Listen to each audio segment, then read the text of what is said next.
We're continuing our coverage now on a double murder trial that's nearing its end in New Hanover County Court. Prosecutors called their final witness in the trial of Omonte Bell and Dyrell Green.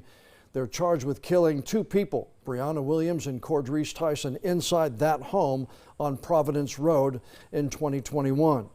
WECT's Ariana Bertolotti outside the courthouse now after listening to another day of testimony. A phone call today, the main focus of testimony, Ariana?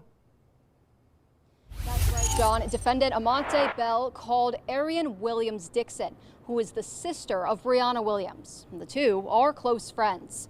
Now, in the call, Williams Dixon says she believes that Bell didn't kill her sister, but believes he was involved in her death and wants to tell him to tell the truth.